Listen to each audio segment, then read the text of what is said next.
Vamos agora a palavra. Fique à vontade.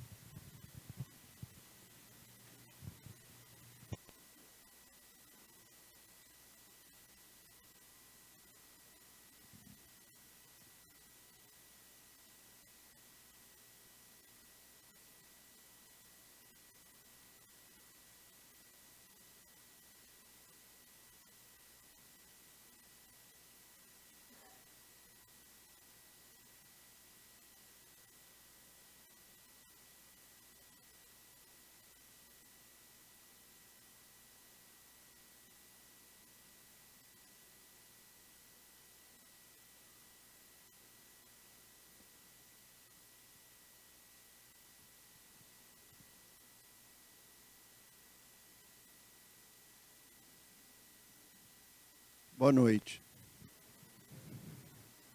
Que a paz, o amor e a luz de Jesus esteja conosco hoje e sempre. Eu vou falar sobre Santo Agostinho.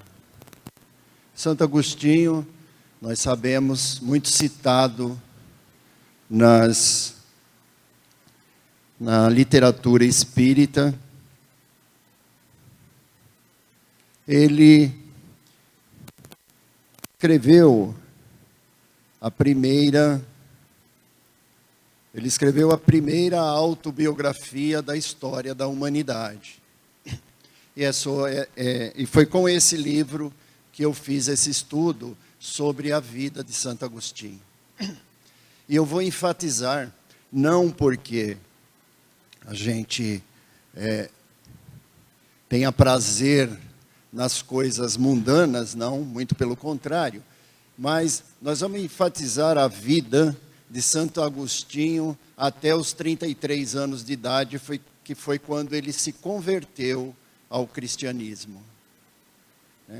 Mas isso, nesse período de 33 anos, ele viveu de uma forma bastante desviada das coisas de Deus. E nesse livro, Confissões, que foi escrito por ele, ele relata algumas passagens, ele se confessando com Deus, ele relata algumas coisas que se passaram em sua vida.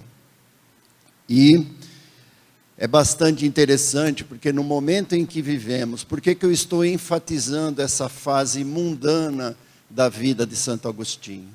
Porque nós estamos passando por um momento, a humanidade está passando por um momento que tem muita dificuldade em se perdoar, tem muita dificuldade em aceitar aquilo que fez de errado.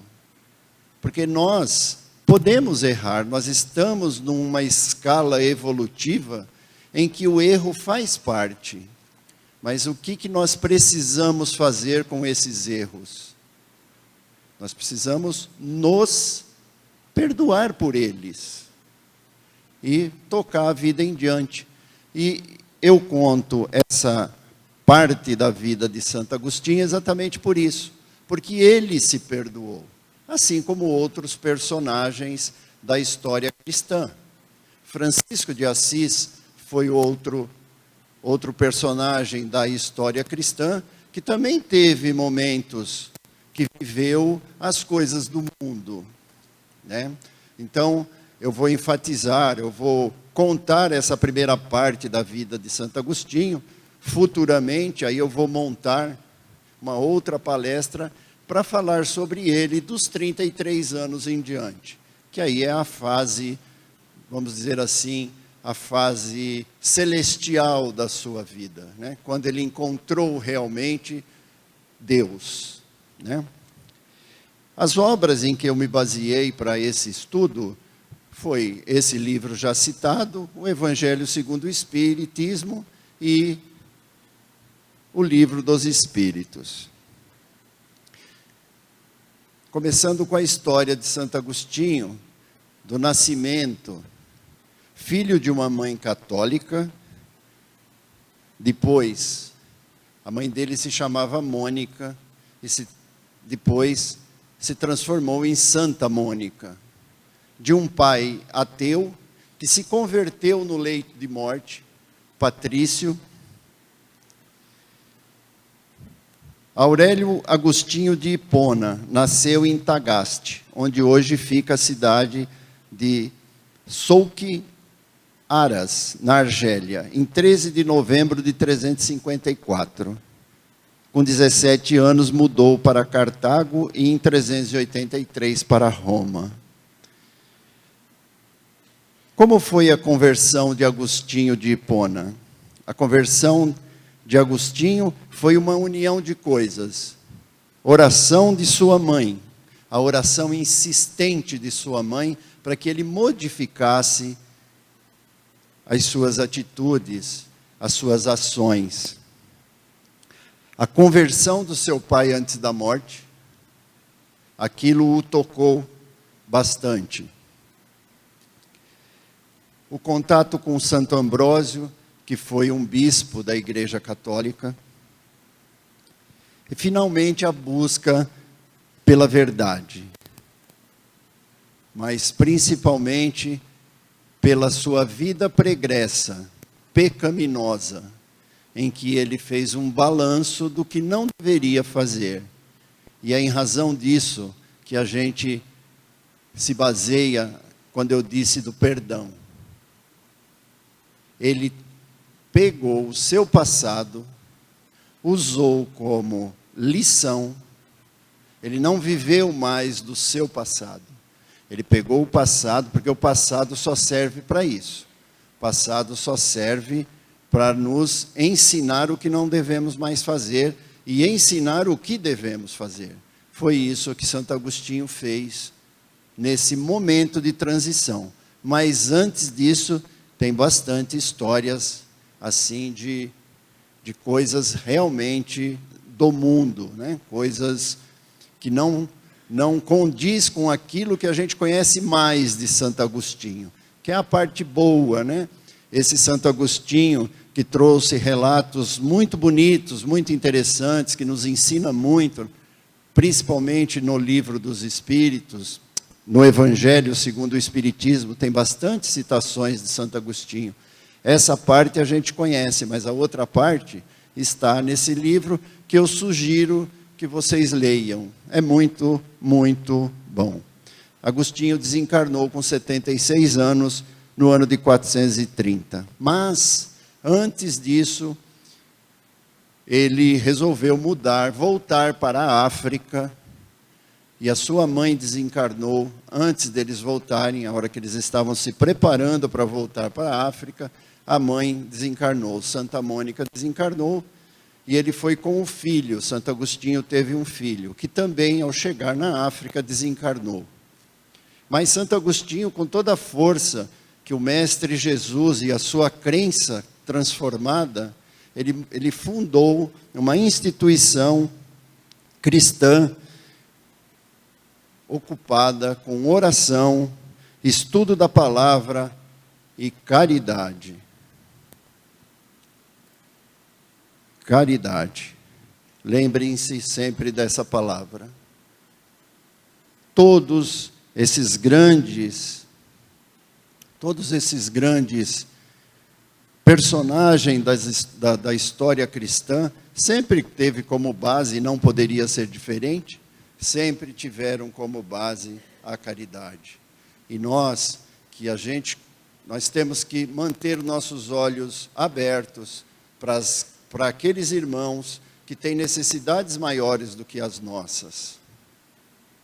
Porque todos os grandes personagens, se vocês estudarem a vida de todos, verão que essa é a principal motivação de todos. E algumas coisas que leva Agostinho, que liga Agostinho ao Espiritismo. Uma das palavras dele, uma das frases dele: o inimigo dominava meu querer, e dele forjava uma corrente com a qual me mantinha cativo. O inimigo dominava o meu querer. Pergunta 459 do Livro dos Espíritos. Pergunta Kardec ao Espírito da Verdade: os espíritos influenciam sobre as nossas vidas? E a resposta foi: muito mais do que vocês imaginam. Lembram dessa pergunta do Livro dos Espíritos?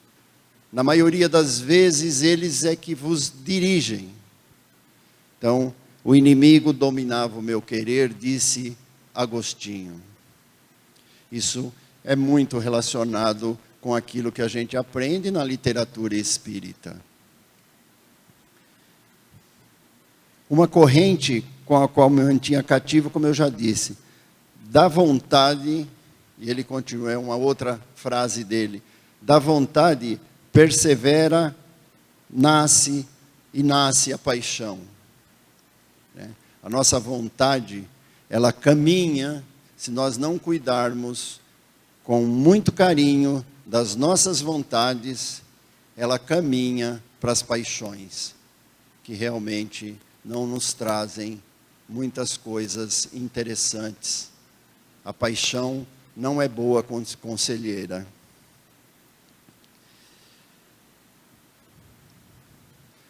Agostinho dizia que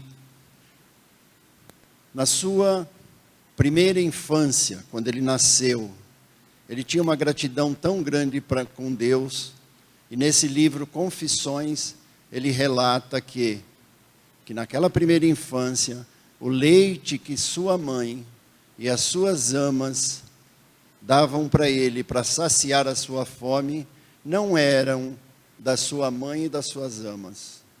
Esse leite vinha de Deus. Elas eram apenas o instrumento de passagem para que ele se alimentasse. Porque se Deus assim não o quisesse, ele não teria esse leite. Assim como nós sabemos que não cai uma folha de uma árvore sem a permissão do Pai. Então Agostinho tinha isso, conseguiu fazer com que isso ficasse forte nele. A fé era tão grande a partir dos 33 anos, né? A fé dele era tão grande que ele nessa confissão dele, ele citou esse fato. Agostinho, como todas as crianças, ele não gostava de estudar muito. Agostinho, ele queria fazer o que ele realmente tinha vontade, mas nós não podemos fazer somente o que temos vontade. A gente precisa fazer o que é necessário. Nós precisamos fazer o que precisamos fazer, né? Então, Agostinho, ele não gostava de estudar grego, ele gostava do latim, mas na época dele tinha que aprender as duas. E ele era castigado por isso, por essa pequena preguiça, vamos dizer assim, né? Por essa não querer fazer aquilo que precisava ser feito. E ele era castigado por isso, pelos professores, pelos seus pais. E depois de adulto, ele agradecia por isso. Obviamente que nós não estamos aqui falando em castigos. Ele sofria os castigos físicos, né? Obviamente que hoje não é o que é recomendado e obviamente que não deve ser feito, né? O que precisamos hoje com a nossa criançada, para que eles possam se aproximar minimamente do que foi Santo Agostinho, assim como nós, nos aproximarmos um pouquinho mais daquilo que ele foi, a gente precisa também ter um pouco de dureza amorosa para com os pequenos, para que depois a gente não tenha que fazer correções em que nós choraremos. E Agostinho agradecia por isso, por ele ter sido ensinado pelos mestres e pais.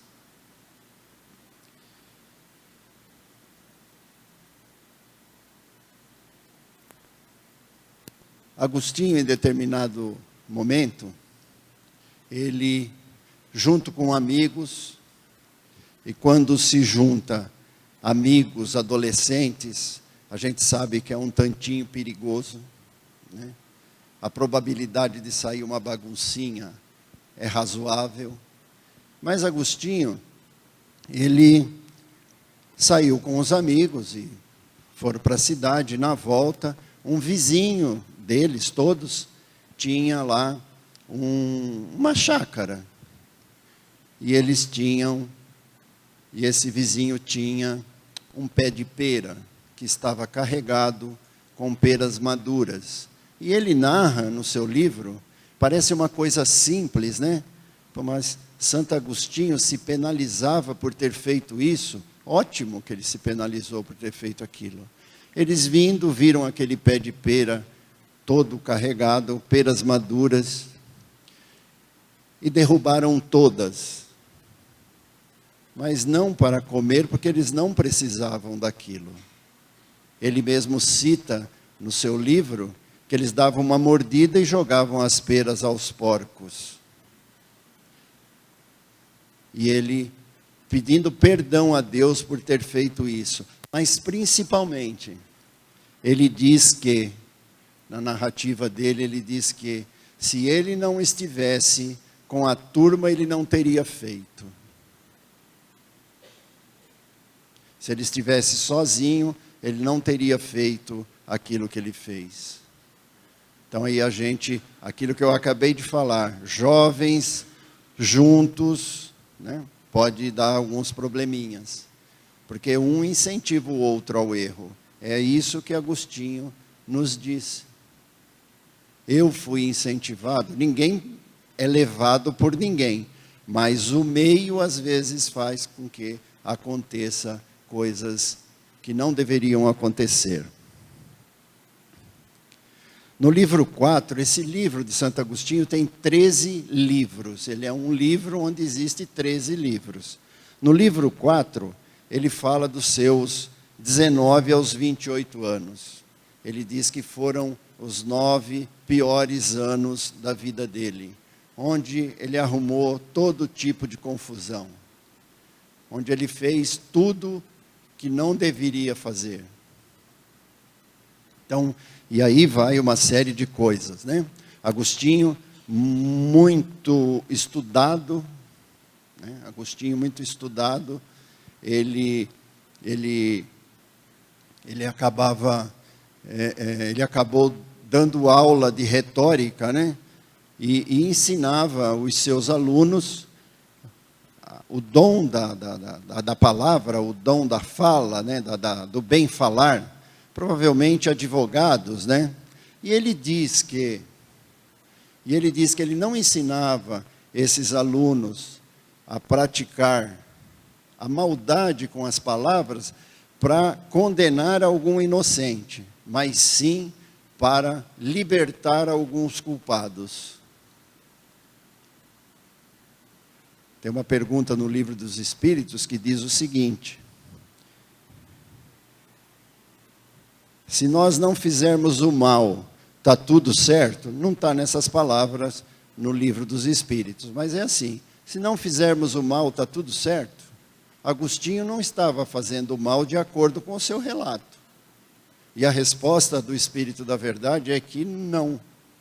Porque todo o mal que vier do bem que você deixou de fazer, será de sua responsabilidade. Você será responsabilizado por isso. Está aí mais um elo de ligação entre Agostinho e o Espiritismo. Então, se nós não fizermos o mal, mas também não fizermos o bem, nós vamos ser neutros, né? A gente vai ser, como diz aí popularmente, nós vamos estar em cima do muro, né?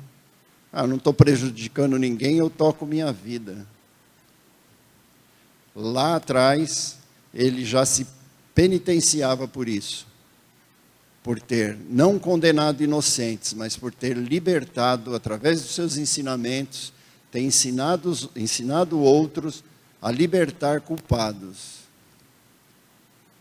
Então, ligando com a doutrina que nos orienta.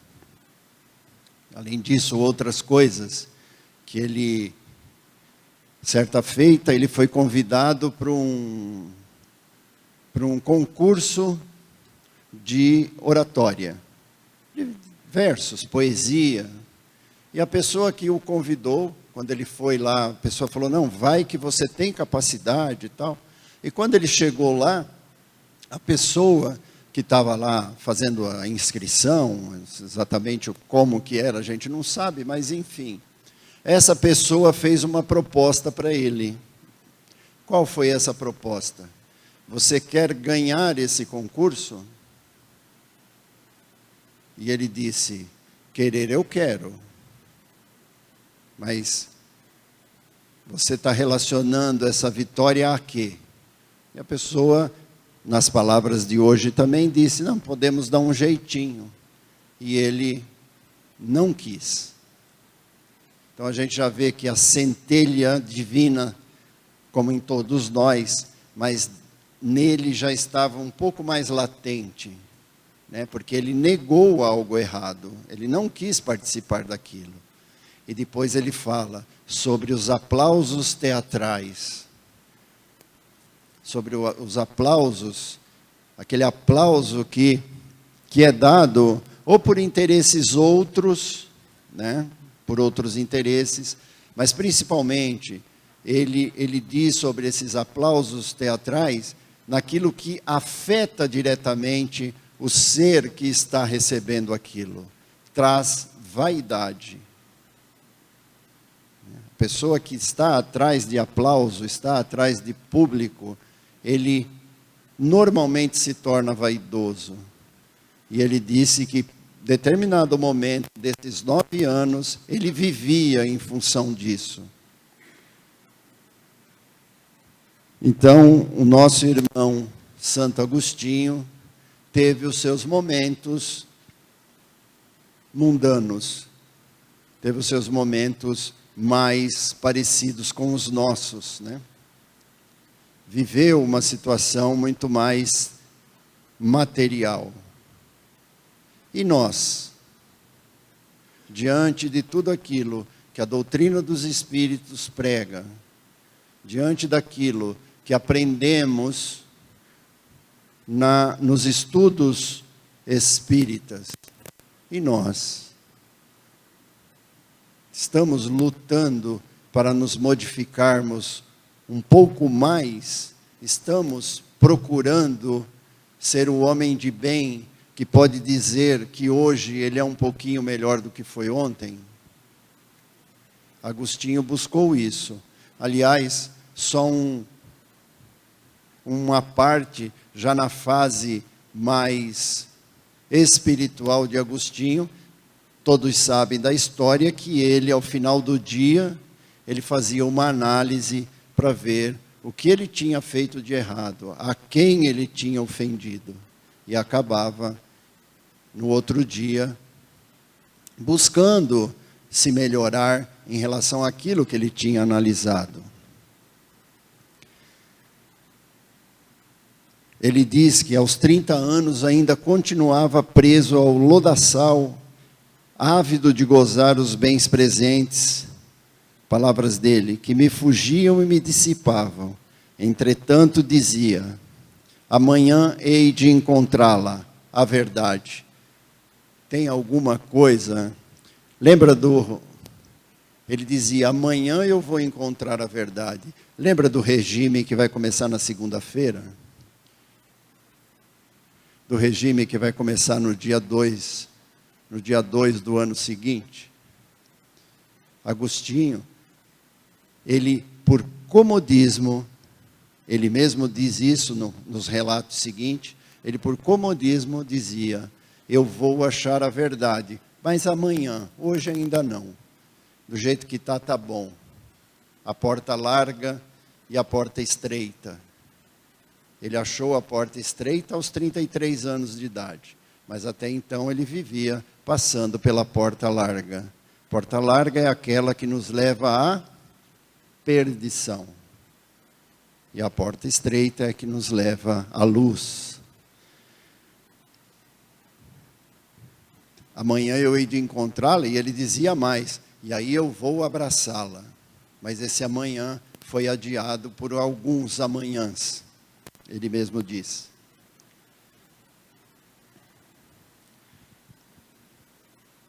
Na pergunta 115, do Livro dos Espíritos, Kardec perguntou: os espíritos terão sido criados bons e outros ruins?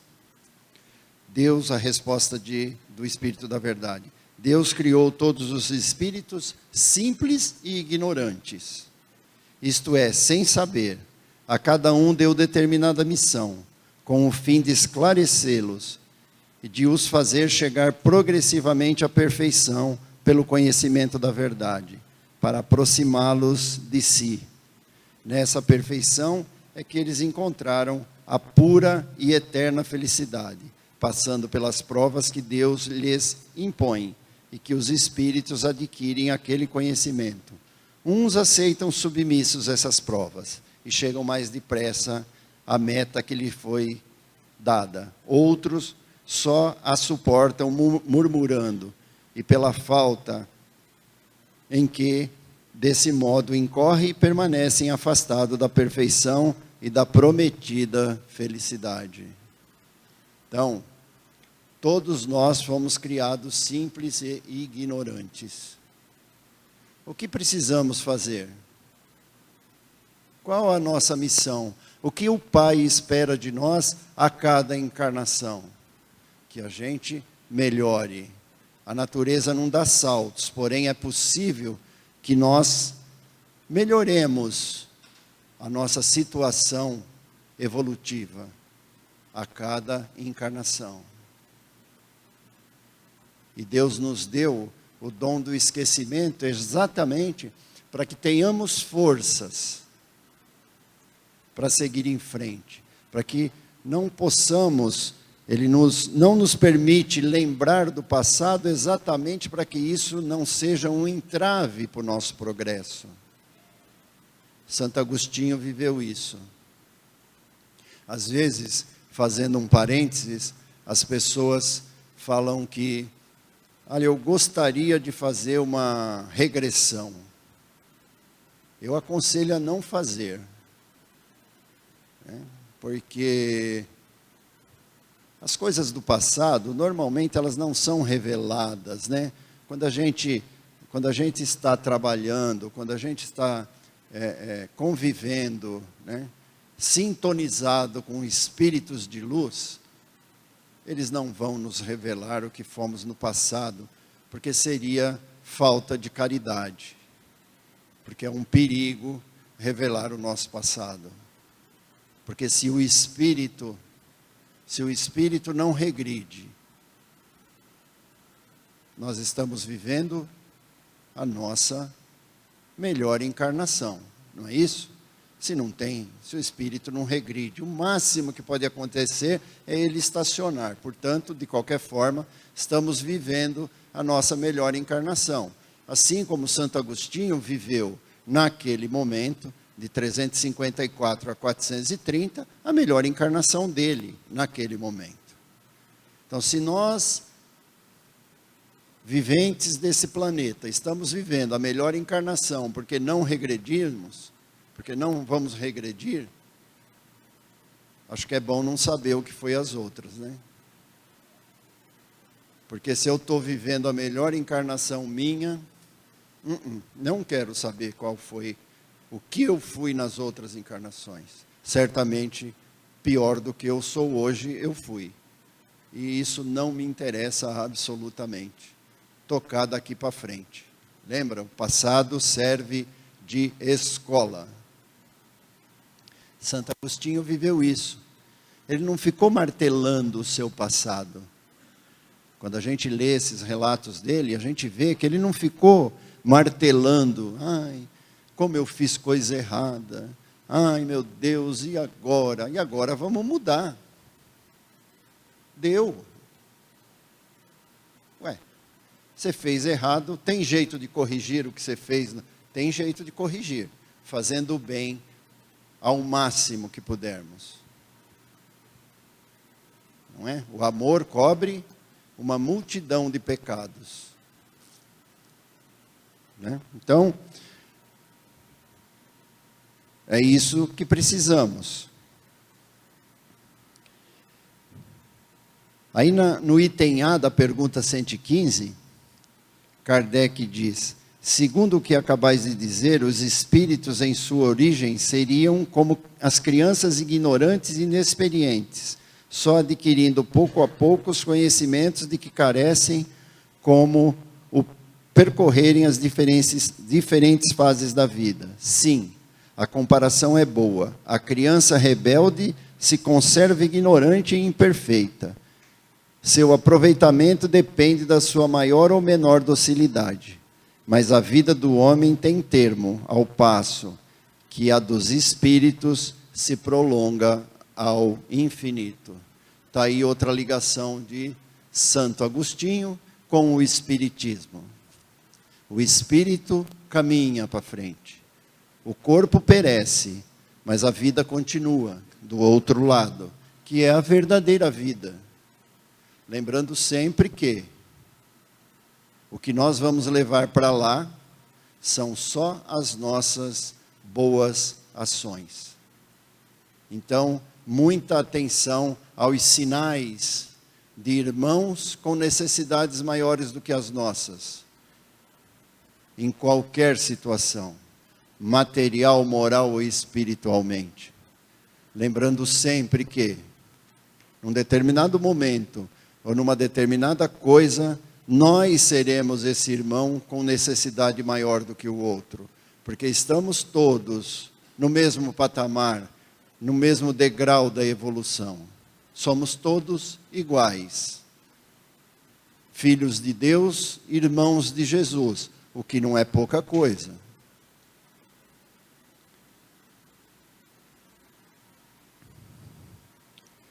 Vamos deixar de ser crianças, como é citado aqui, vamos deixar de ser crianças espirituais. Rebelde. Eu estava vendo, ilustrando essa evolução, essa passagem de uma existência para outra, de alguns atributos que trazemos, bons e maus, né? Estampados no nosso perispírito, as viciações em drogas legais e ilegais, enfim, uma série de coisas. Mas tem um negócio bem bacana que eu recomendo que vejam, que aquilo também traz algo para aquilo que a gente aprende no Espiritismo. E isso se passou num país com... Eu não vejo nada do Espiritismo naquele país, pelo menos eu nunca li nada, isso foi na Holanda que aconteceu. Um concurso de música, como é esse das crianças que passa aí na nossa televisão, é a mesma coisa lá. E chegou uma menininha assim, toda... Hoje ela já é uma mulher, ela chama Amira, eu não sei falar o sobrenome dela. E a Amira chegou com 9 anos, toda mirradinha, toda bem humilde, assim, sabe, bem quietinha. E um dos jurados perguntou para ela: você vai cantar o quê? Ela falou: vou cantar uma ópera. E aí eles começaram a rir, né? Porque uma criança de 9 anos cantar uma ópera. E ele disse para ela, né, em tom de gozação: você quer que eu ponha um tapa-ouvidos ou você não vai nos assustar? E ela, assim, muito humilde, ela falou: não precisa pôr nada não, que vocês não vão se assustar. Ele falou: então se diverte aí, pode se divertir. A hora que essa menina abriu a boca para cantar, eles ficaram todos assim, e um deles comentou: não é possível uma criança de 9 anos cantar dessa forma. E o outro respondeu para ele: é um espírito antigo. Não são espíritas, mas é o conhecimento de que a vida vem se formando, a nossa vida espiritual vem se formando através de muitas encarnações, né? Então a gente vê coisas que ligam ao Espiritismo. Santo Agostinho, com um monte de falas, né?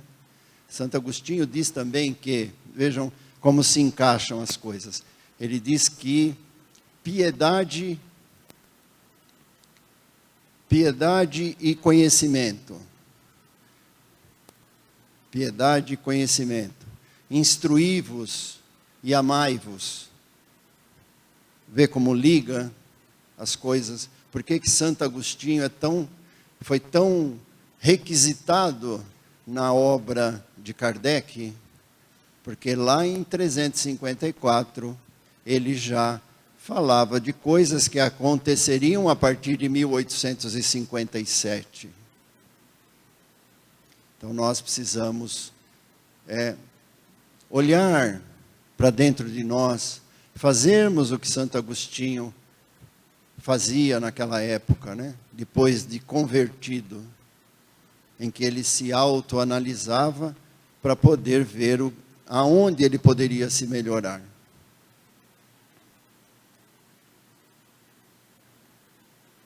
Enfim, o que eu posso dizer a vocês, meus irmãos, é que a nossa tarefa aqui na terra, assim como a dele foi, é crescermos, evoluirmos espiritualmente, na medida do nosso possível. Diante daquilo que podemos, temos que fazer o máximo. Temos que dar 100% daquilo que temos capacidade no campo da caridade, da bondade, enfim, de tudo que envolve essa situação toda. Temos que olhar sempre com um olhar de carinho, de amor, independente de quem esteja na nossa frente.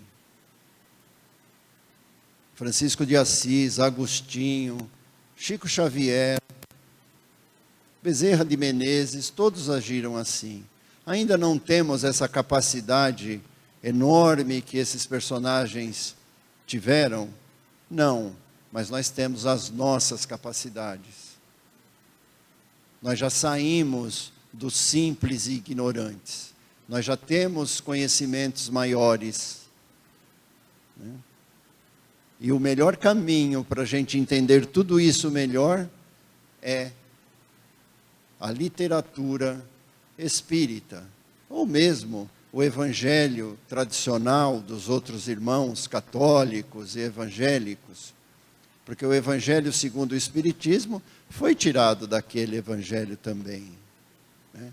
Então, precisamos, assim como Agostinho também fala que a hora que ele entendeu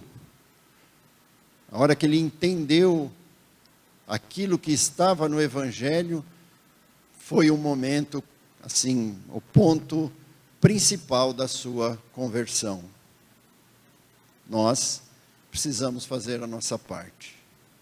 Nós precisamos estar, volto a afirmar, sendo repetitivo, mas isso é importante. Duas coisas para finalizar eu quero dizer. Caridade, meus irmãos. E instrução. É isso que nos recomenda a doutrina espírita. Nos amar uns aos outros, assim como lá atrás Jesus já dizia isso. Não é a doutrina espírita que trouxe isso. Jesus trouxe isso. Amai ao próximo como a ti mesmo. É isso que precisamos fazer no nosso máximo. Às vezes, alguém que trabalha comigo fala que vai dar 110%. Não, pode deixar que esse mês eu vou dar 110%. E eu sempre falo para ele, dê só 100. Dê só 100.